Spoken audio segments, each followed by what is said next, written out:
The real last 24 hours of Pablo Escobar. Welcome to the channel, and we continue with the most shocking stories about the crime that keep us on the edge of our seats.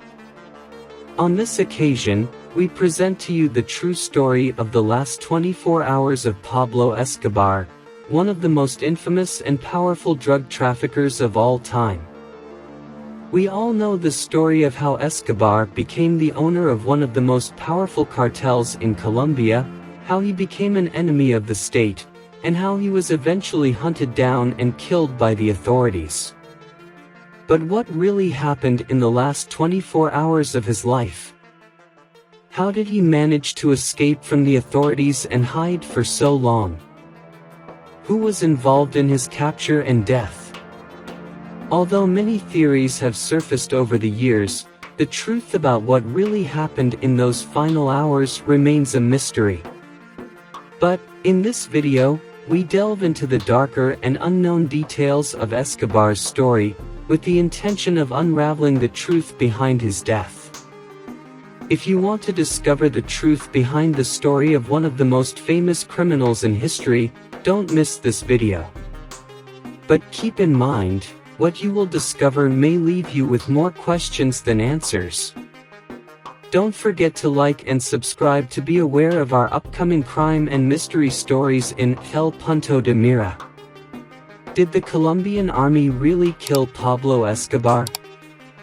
Did he commit suicide? Why did you call your son knowing that the telephone lines were tapped?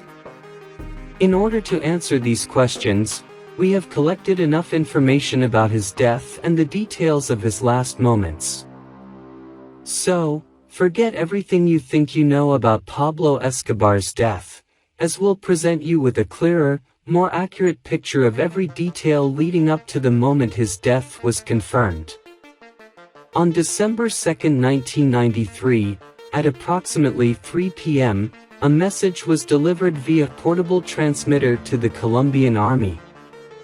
The message read, "Long life Colombia. We killed Pablo Escobar." That was the moment when the biggest drug trafficker in history was confirmed dead by a group of Colombian soldiers on a rooftop. But, 24 hours earlier, Pablo Escobar was celebrating his 44th birthday. Unlike other celebrations, Pablo was now a mirror version of himself. The one who was very meticulous in his appearance, with his neat mustache, now had an unkempt beard and a bloated stomach. And for the first time in 16 years, she wasn't celebrating her birthday with her family. In fact, for the first time since his birth, he wasn't celebrating with a party. The only thing he had this time was a small cake, a bottle of wine, his faithful bodyguard El Limon, and his dear Uncle Luis. Mile. Pablo was hiding at his uncle's house, in the district of Los Olivos, Medellin, Colombia. He had been on the run for over 16 months after missing his luckiest chance to be a free man. And that opportunity was his confinement in La Catedral. But how did he mess things up? After ordering the assassination of more than 100 politicians and judges in Colombia, the U.S. government, the Colombian military, a special group of special forces specifically trained in the United States to capture Escobar called the Search Block, and Los Peeps, a group of special forces that did not care about crossing the lines of legality and morality that Pablo defiantly ignored.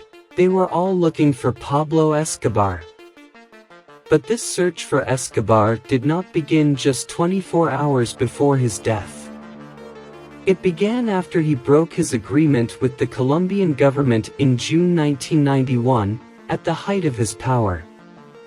He had a controversial agreement with the Colombian government to prohibit the extradition of Colombian citizens to the United States and to halt the operations of his drug empire while he confined himself to his own private prison known as La Catedral. According to some reports, La Catedral had amenities such as swimming pools, bars, and beauty salons.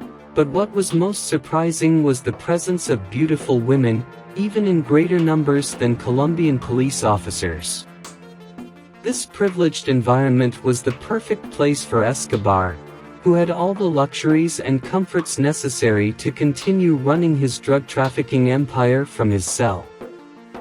However, everything changed when Escobar killed two of his men, whom he suspected had stolen his money from his hideout in La Catedral. After prison guards reported the case to the Colombian government, it took drastic steps to extradite Escobar to the United States. But, as always, Escobar was one step ahead. A caravan of military vehicles arrived at La Catedral to take Escobar into custody, but he had already escaped. He reportedly took refuge at his uncle's house. However, Escobar's family was still in danger, as he knew that the Los Peeps group would not hesitate to attack his family to force him out of hiding. Furthermore, the Colombian government was not willing to assume the responsibility of protecting his family. In a moment of desperation, Escobar tried to send his family to Germany to seek asylum, but the German government wanted nothing to do with the Escobar family and sent them back to Colombia. Escobar was furious, knowing that his family was entering the lion's den. The Colombian government decided to use his family as bait to get him out of hiding, keeping them in a hotel with microphones and tapped phones. For his part, Escobar decided to take on the search party in Los Peeps, but his men were outnumbered 2-1, leading to the collapse of his drug empire. During the 16 months that he was in hiding, they killed more than 300 of his men and destroyed much of his property, including 2 houses that belonged to his mother, Hermilda Gravia. That's when the countdown began. It all started just 55 minutes before his death, when Pablo Escobar decided to eat a delicious plate of spaghetti prepared by his uncle. After finishing his last meal, he wanted to name his son Juan Pablo. To do this, he gave precise instructions to El Limon on how to call the operator and pretend to be a journalist, thus making the call. Juan Pablo answered his father's call, but immediately hung up when he realized that all the hotel lines were tapped by the police. Colonel Hugo Martinez, leader of the Pablo Escobar search team, gave orders to triangulate Pablo's position, although this was impossible since the call was very short. Pablo tried to call his son another 7 times, despite the fact that Juan Pablo rejected each call. He finally managed to contact him. This is where things get weird. The conversation that took place was extremely strange and disconcerting, since instead of talking about important things, Pablo asked Juan Pablo about answers to trivial questions from a Colombian magazine.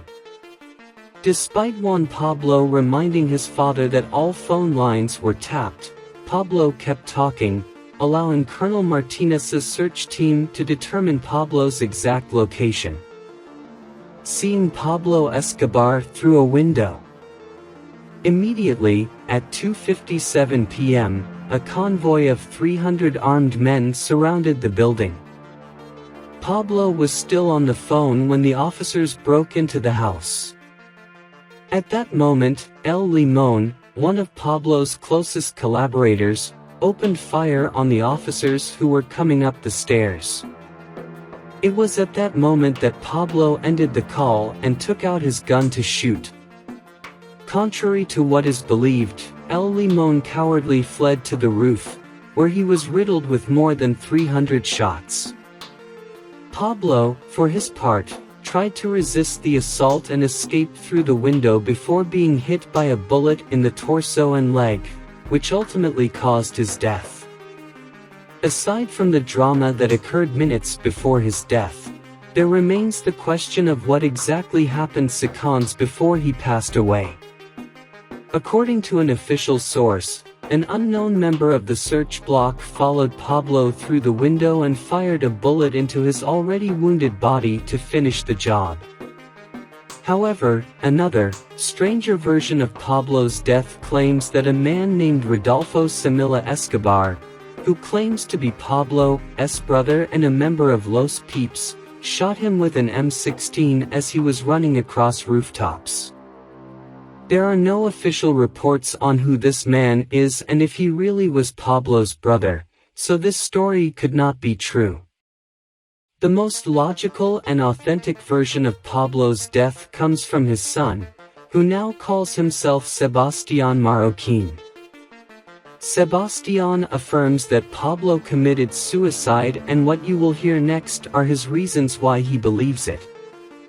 Pablo had taught Sebastián that he should not shoot in his mouth or in any part of his face in case he wanted to commit suicide, but only above his right ear. And it was precisely in that place where the bullet appeared. Is it possible that all the bullets fired at Pablo only found their way directly to his ear without hitting any other part of his face? This leads us to different conclusions, and even to say that Paul probably decided to end his life so that his family could be free. And that's why he called his son when he knew the phone was tapped. He knew they would find him. He wanted to be found, and he proved that the only man who could kill Pablo Escobar was Escobar himself. The conspiracy behind the death of Pablo Escobar is a subject that continues to generate controversy and intrigue. Although there are several theories and versions, the truth is that we will never really know how the events occurred. I invite you to leave your comments and opinions about it in the comments section. If you liked this video, please like it and don't forget to subscribe to the channel for more content about the world of crime. See you in the next video.